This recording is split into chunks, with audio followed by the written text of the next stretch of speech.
Muy buen día, estimada doctora Emanuela. ¿Me logra escuchar Buenos bien? días. Sí, Buen claro. día, estimada doctora. Muchísimas gracias por acompañarnos el día de hoy. Bueno, voy a proceder a realizar su presentación que nos ha brindado el CB, doctor. Sí, perfecto. Muy buen día, estimados participantes. Somos B-Lawyer y en esta ocasión continuamos con el desarrollo del Diplomado Internacional de Derecho Penal. En esta ocasión nos acompaña la doctora Emanuela de Araujo con el tema de imputación objetiva. La doctora Emanuela es máster en Derecho Penal y Ciencias Criminales por la Universidad de Sevilla, cuenta con un posgrado en Derecho Penal, grado en Derecho por la Universidad Católica de Brasilia.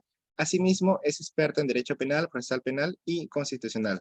Estimada doctora, muchísimas gracias por acompañarnos. El doctor Hansen Salinas también le brinda su agradecimiento.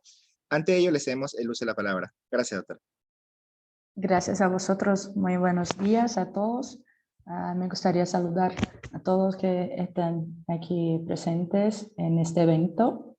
Y bueno, hoy me toca hablar sobre la imputación objetiva y he decidido hacer una cosa diferente porque, bueno, creo que nosotros ya sabemos algo ya sabemos sobre la imputación objetiva, sobre los conceptos, sobre quién ha difundido los penalistas. Entonces, hoy he traído un hecho real que estoy como siendo la responsable del caso aquí en Brasil, de un hecho justo que podemos hablar sobre la imputación objetiva.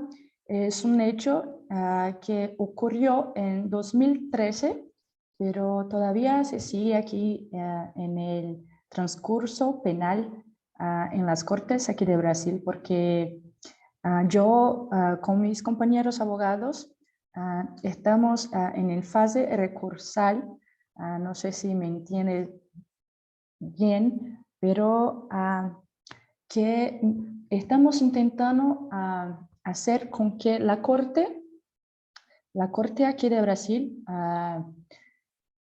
consiga ver que no se trata de un hecho de homicidio doloso, sino que de un hecho quizá culposo o también un hecho que sea absolutorio porque no se encuentran los elementos del dolo. Bueno, entonces voy a resumir el caso y vamos a discutir un poco sobre los puntos principales de la imputación objetiva, ¿ok? Bueno, este hecho es un caso, una acción penal iniciada por la Fiscalía aquí de Brasil y está involucrado, versa sobre un accidente que ocurrió en el día 21 de diciembre de 2013, alrededor de las 1:15 de la mañana, en una carretera de São Paulo, en el interior de São Paulo, que resultó en la muerte de dos víctimas llamadas Jessica y Annelise. Bueno, entonces la Fiscalía denunció al el acusado, que es mi patrocinado ahora, denunció él como sujeto en las penas de los artículos 121, que aquí coincide con el delito de homicidio doloso por el motivo fútil, que es una calificadora que agrava la pena. Y también por los artículos 306 y 302 del Código de Tránsito brasileño. Bueno, la motivación se dio porque, según la denuncia de la Fiscalía, el recurrente conducía su vehículo bajo la ingestión de bebidas alcohólicas, como estaba ebrio, según lo que dice la Fiscalía. Entonces, ¿qué dice la denuncia? Que él en aquel momento asumía si al menos el riesgo de producir un resultado delictivo, y también aduce la Fiscalía que utilizaba un recurso que dificultaba o imposibilitaba la defensa de las víctimas, ya que habría actuado por sorpresa, porque las víctimas no pudieron esbozar reacción alguna. El recurrente, el acusado, no realizó la prueba de alcoholímetro. Sin embargo, los policías, a través del informe, que es un informe de verificación de influencia de alcohol, encontraron que el recurrente supuestamente presentaba aspectos que caracterizaban un estado de embriaguez, a saber, ojos rojos, presentaba también desorden en la vestimenta, tenía también olor a alcohol, presentaba dispersión y tenía una habla alterada, también presentaba un estado de exaltación. Bueno, la policía también elaboró un atestado policial en el cual se detuvo al imputado en flagrancia. Él fue a la cárcel al mismo momento del hecho. Y bueno, se pasó algunos meses, creo, en la cárcel, pero ha salido meses después bajo una orden de habeas corpus. Bueno, los informes de los exámenes forenses referentes a las víctimas Jessica y Annelise fueron presentados y se constató que, bueno, ellas estaban manejando bajo una moto y estaban también en la carretera, pero encontraron que solamente una de las víctimas tenía el carnet de conducir la moto. Esa es una información muy importante, porque cuando la otra defensa presentó una pericia de las heridas de las víctimas, se encontró que la persona que estaba conduciendo la moto en la hora del accidente era la persona que no presentaba, que no tenía el carnet de conducir. Bueno, guarde esta información para discutimos después. Entonces, estos son algunos hechos relevantes, y también la defensa incorporó al expediente un dictamen técnico elaborado por un perito y también un dictamen médico legal también elaborado por otro perito forense. Entonces, hubo la instrucción procesal, las audiencias y todo. Y según el magistrado, aquí, cuando tenemos los delitos de homicidio, son juzgados por el Tribunal de Jurados. Entonces, es una fase, es un procedimiento mixto que llamamos, porque la primera fase es como la fase normal de pruebas y todo, y después el magistrado, si encuentra indicios mínimos de autoría y materialidad del delito, dicta una sentencia que se llama sentencia de pronuncia, que lleva al acusado al Tribunal de Jurados para que sea juzgado por 7 personas de la sociedad, que va a decir si la persona, si el acusado es culpable o no. Entonces, el magistrado en esta etapa procesal dijo en la sentencia que prevalecía un principio que aquí en el ordenamiento jurídico brasileño no es consagrado, es algo que se hizo común en el derecho que se llama el indubio pro società, pero eso no es un principio, sino que el principio indubio pro reo. Entonces, el magistrado dijo que, bueno, bajo a estos indicios prevalecía el indubio pro società y llevó al recurrente al tribunal de jurado. Entonces, en esta misma hora tenemos en la fase recursal que interpusimos un recurso justamente sobre alegando las cuestiones de la imputación objetiva y del homicidio culposo, que es lo que voy a hablar ahora. Entonces,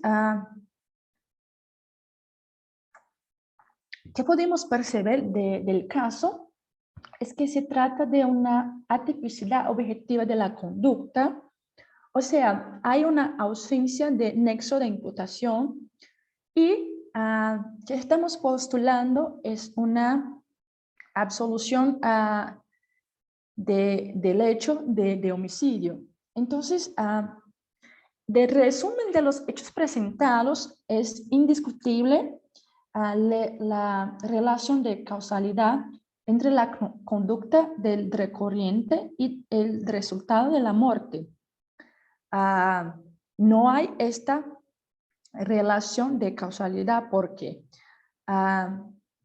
Porque, sin embargo, que estamos discutiendo es que hay, esto no basta para que exista una relación de causalidad entre la conducta practicada y el resultado producido, ya que esta relación de causalidad es un requisito necesario, pero no es suficiente para atribuir un resultado delictivo a alguien. Entonces, en consonancia con este pensamiento, tenemos lo que piensa, lo que dice el doctrinador español Bernardo Feijó Sánchez, que argumenta que no todo proceso causal que mata o que hiere a alguien, no toda intención de matar o lesionar sea relevante para el derecho penal. Es decir, solo se puede atribuir un resultado a un sujeto cuando la conducta del sujeto es la causa del resultado. También cuando el resultado puede atribuirse objetivamente a la conducta del sujeto. Entonces, en otras palabras, tenemos que la mera afirmación de una relación causal no es todavía suficiente para atribuir el resultado a quien lo causó.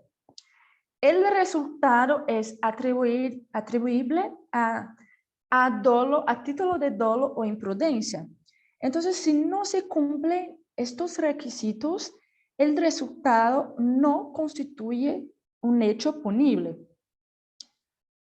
Entonces, a partir de ello, es necesario realizar en el caso concreto algo más que el nexo entre la conducta y el resultado, que se afirma a través de 4 principios, que son los principios de la imputación objetiva, que son el principio del riesgo permitido o no permitido, principio de imputación a la víctima o de la puesta en peligro, de la autopuesta en peligro, el principio de la confianza y el principio de la prohibición de regreso. Bueno, entonces, que la fiscalía aducía que el acusado conducía su vehículo presuntamente en el estado de ebriedad. Entonces, asumió el riesgo de producir el resultado. Pues bien, se sabe que cuando existe una actividad que genera una conducta, que genera algún riesgo tolerable o permitivo, es obligatorio tomar en cuenta las decisiones de otros sujetos que también influyeron en los hechos investigados. Entonces, del análisis de los autos se desprende que la atípica conducta del homicidio doloso en relación con el recurrente. ¿Por qué? La prueba recabada durante el proceso penal demuestra de una manera inequívoca que las víctimas en el día de los hechos actuaron también con temeridad y contribuyeron directamente al resultado de causalidad. Vamos a ver.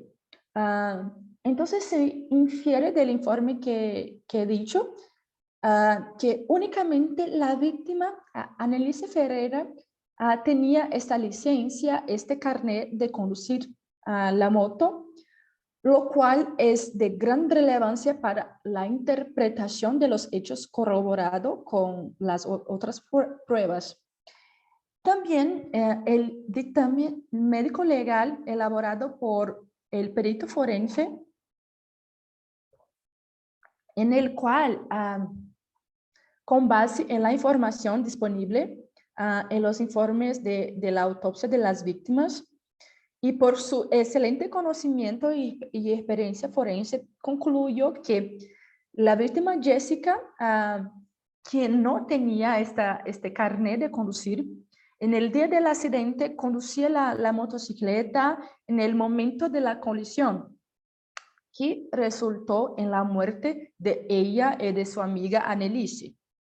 Sin embargo, el examen pericial de la lámpara de la moto realizado por la policía demostró que, a pesar de las luces de freno que estaban encendidas en relación con la señal trasera, no se pudo concluir si en el momento de la colisión la luz de la señal trasera estaba encendida o no.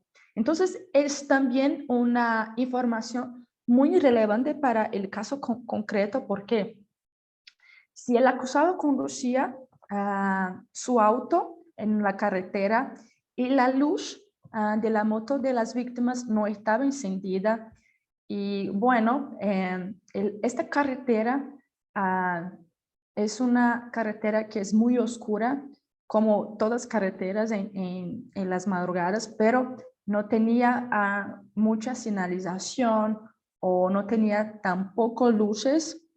Y esta información corrobora de la luz trasera, no se pudo concluir que si estaba encendida o no, y también sobre la información que solo la víctima Annelise tenía el carnet de conducir, pero quien conducía en el momento de la colisión era la otra víctima, Jessica. Bueno, ante esta información existe un desfase que es compatible con la versión presentada en el interrogatorio del acusado, porque en su interrogatorio dijo que se asegura que no vio nada frente a él, que tras el impacto del choque de los vehículos pensó que se pudiese ser un intento de robo. Bueno, entonces, luego de la interpretación de los hechos a través de la prueba producida, la defensa incorporó al expediente este dictamen pericial, el cual aclaró puntos relevantes sobre el movimiento de los vehículos de la recurrente, del recurrente y de las víctimas al momento del choque. Bueno, en el informe señaló que no contenía información sobre las condiciones climáticas del lugar en el día de los hechos y que este factor tenía y tiene absoluta relevancia en la visibilidad de los conductores, especialmente para el conductor analizado, que es el acusado. También se señaló que no se contaba con la medida de los anchos de los carriles y de la berma, ni de los carriles de la rodadura, que son de algunos metros y bueno, no entiendo bien sobre esto, pero tenían el informe. Entonces, respectivamente, eso tiene mucha importancia para la situación del sitio de colisión y también la trayectoria post-colisión. Bueno, entonces, en cuanto a las huellas de la colisión, el noble experto dijo que el punto de partida de las huellas señaladas indicó que la colisión se encontraba a unos metros antes de las víctimas, debido a variables como la velocidad del vehículo y la interacción, y también que tenía una deformación de la parte inferior del vehículo del acusado. Y también de la moto que estaba dañada debido a su masa menor, porque la furgoneta que él conducía tenía como 2.000 kilos y la moto tenía aproximadamente 107 kilos, como 20 veces más,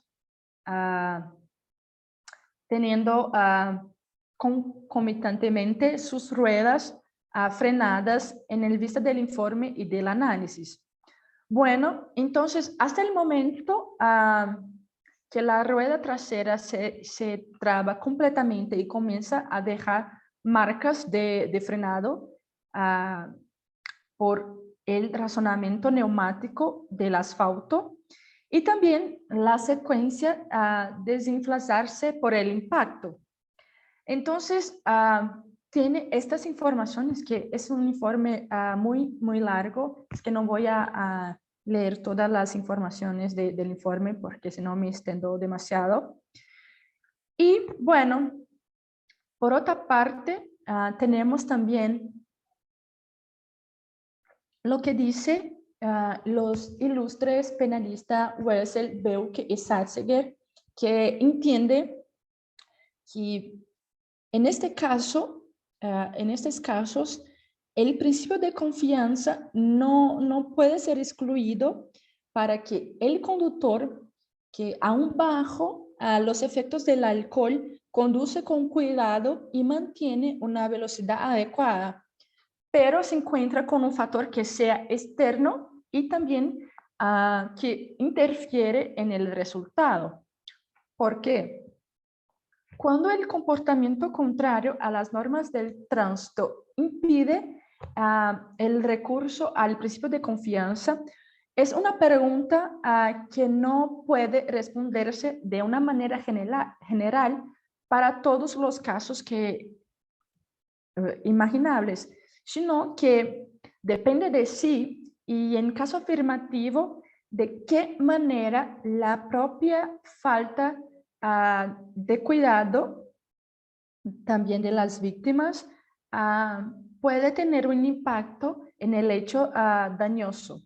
Entonces, en consecuencia, tampoco se excluye el recurso al principio de la confianza para el conductor que bajo los efectos del alcohol conduce con cuidado y mantiene una velocidad adecuada.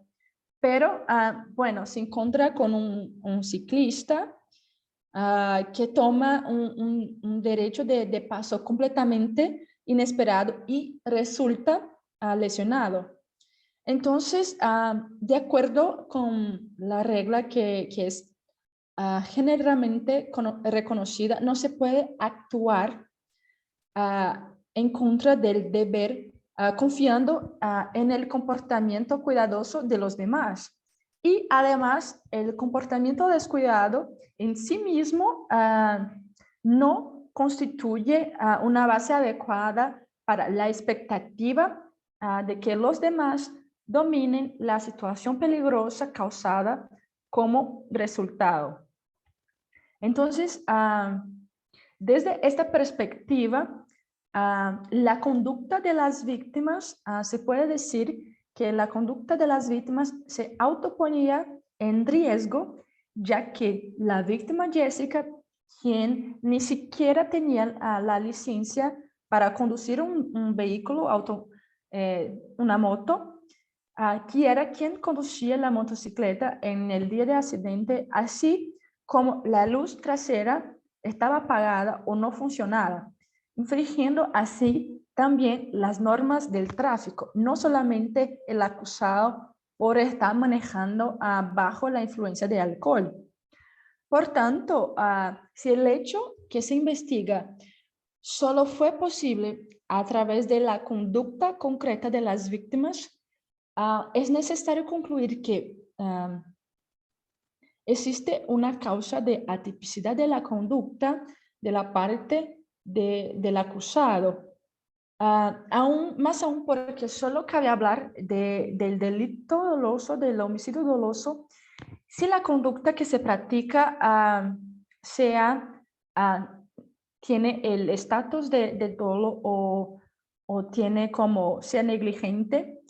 Y aquí en este caso es imposible atribuir el hecho al imputado, al recurrente.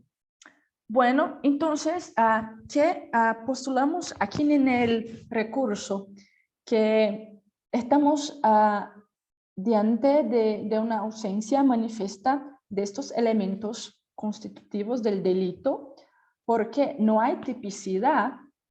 Y si existe alguna duda sobre la presencia de dolo o culpa, el acusado debe ser absuelto. ¿Por qué? Aquí tenemos el principio del indubio pro reo, que si hay duda sobre lo hecho, es necesario que sea absuelto, no que sea como, bueno, este principio de indubio pro società es algo que no existe en nuestra Constitución, sino que el principio de presunción de inocencia. Entonces, ¿qué vemos hoy en día en el proceso penal brasileño?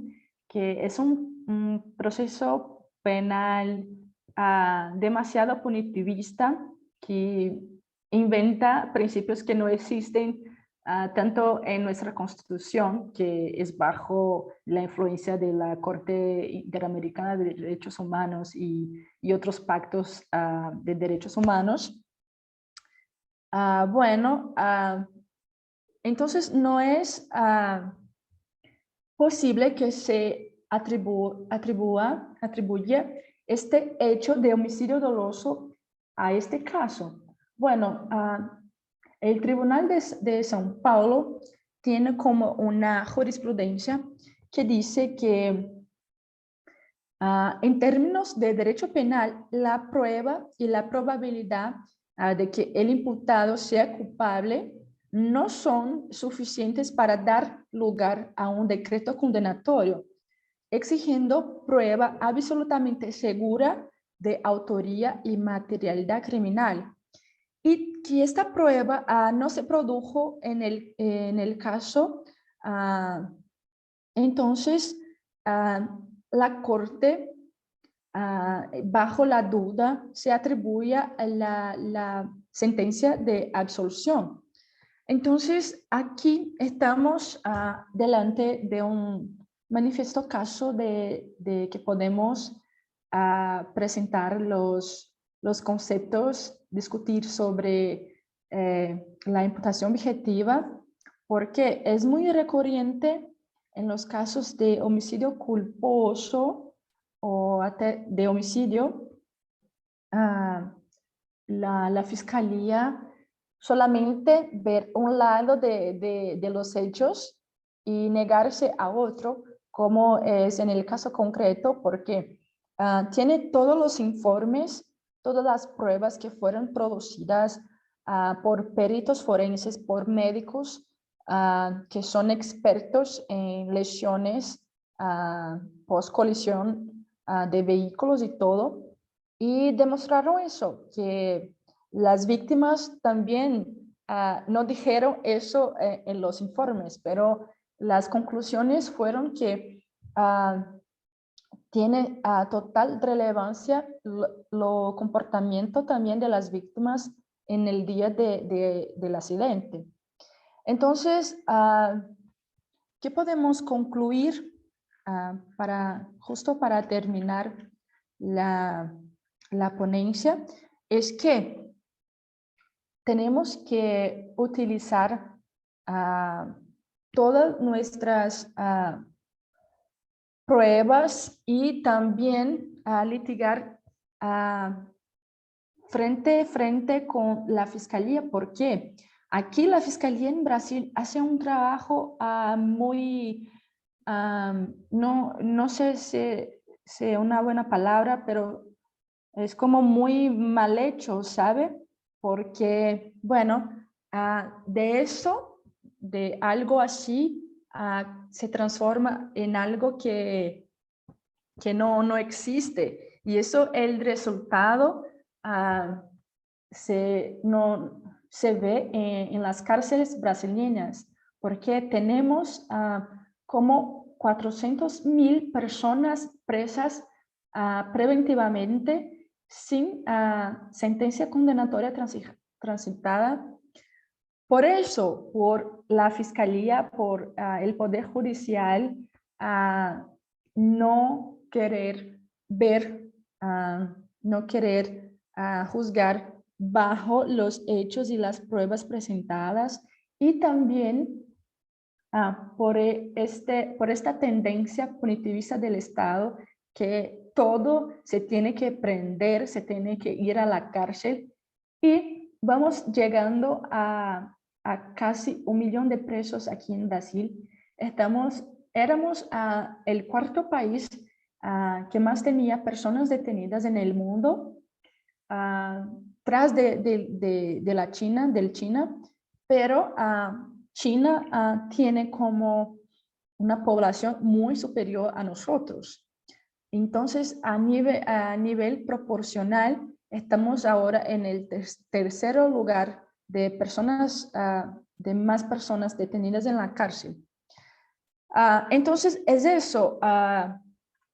Aquí tenemos algo que se dice muy comúnmente, que la teoría es diferente de la práctica, pero no.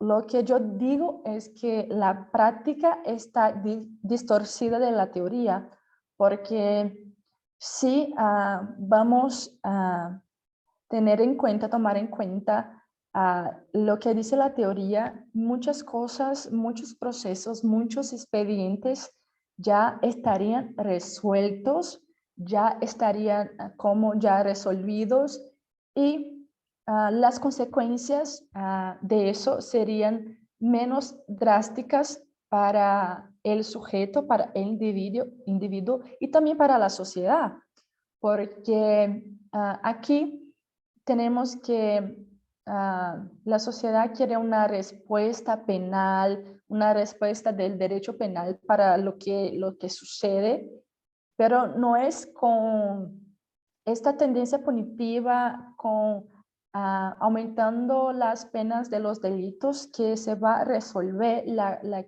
cuestión de la criminalidad, la cuestión de los hechos punibles, sino que atentarse más a lo que sea la teoría del derecho penal, que el derecho penal no se resuelve todos los problemas de la sociedad, sino que el derecho penal sirve para contener el poder punitivo del Estado, y no para cómo validar el poder punitivo, ¿entiende? Entonces, bueno, creo que con eso ya termino mi ponencia. Espero que a ustedes tengan aprovechado algo, disfrutado algo de las informaciones que he traído. Y nada, quería agradecer al Biloyer por la invitación, al doctor Hansel Salinas, y estoy siempre al pendiente de ustedes. Y nada, muchísimas gracias y buenos días a todos.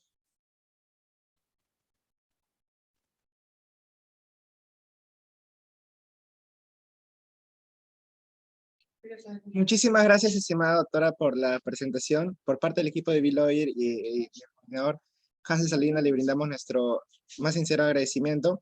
Doctora, hay una pregunta que ha escrito Arturo en el Zoom, nos indica lo siguiente. En el caso de la imputación objetiva, ¿cuál es la aplicación que se brinda en el derecho comparado? ¿Hay alguna diferenciación o se mantiene el mismo criterio a nivel internacional? No, pero aquí en Brasil no tiene ninguna diferencia a nivel de derecho comparado porque utilizamos todos los principios que vinieron de otros derechos, sino principalmente del derecho italiano y del derecho español. Entonces, no hay a nivel de derecho comparado, seguimos al mismo nivel. Perfecto, estimada doctora. Esas serían todas las preguntas que se han efectuado hasta el momento. Reiteramos el agradecimiento y esperamos que nos pueda acompañar en futuras oportunidades. Muchísimas gracias, doctora, por su tiempo. A vosotros, muchísimas gracias a todos. Muchísimas gracias, estimada doctora. Estimados Adiós. participantes, en este momento acabamos de culminar la presentación de la doctora Emanuela Araujo sobre imputación objetiva. A las 10 de la mañana regresamos con la siguiente presentación a cargo del doctor Rafael Martínez. Muchísimas gracias, somos Biloyer, nos vemos. Hasta luego.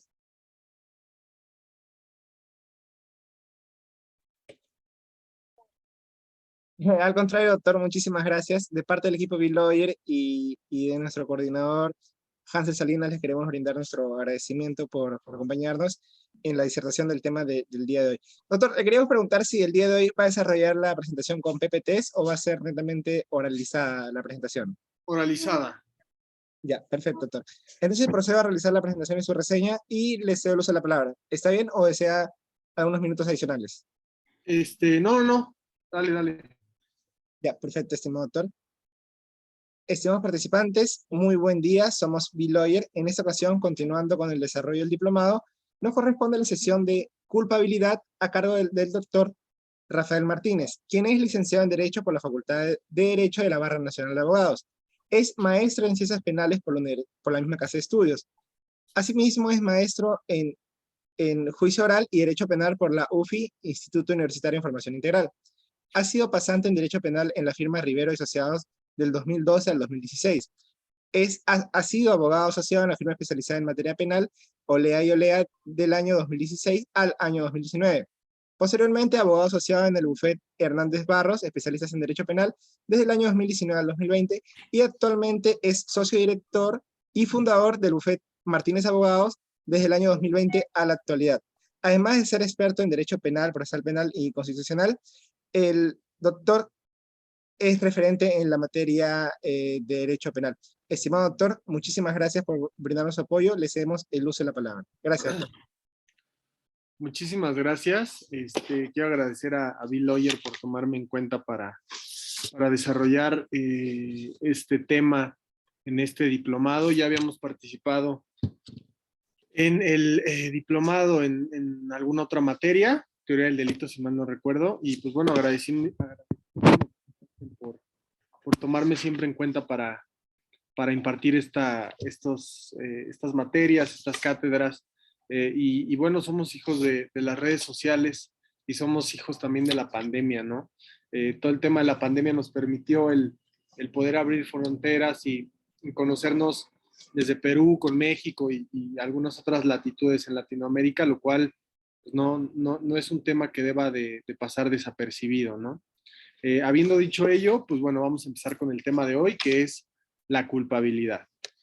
Primero que todo, pues debemos entender como estudiosos del derecho penal que para que una conducta revista interés, revista relevancia para el derecho penal, principalmente debe de tener ciertas características que hagan que esa conducta sea relevante para el derecho penal. Me explico. Existieron diversos posicionamientos en torno a la comprensión del delito y de cómo de manera sistemática se iba a estudiar este. La culpabilidad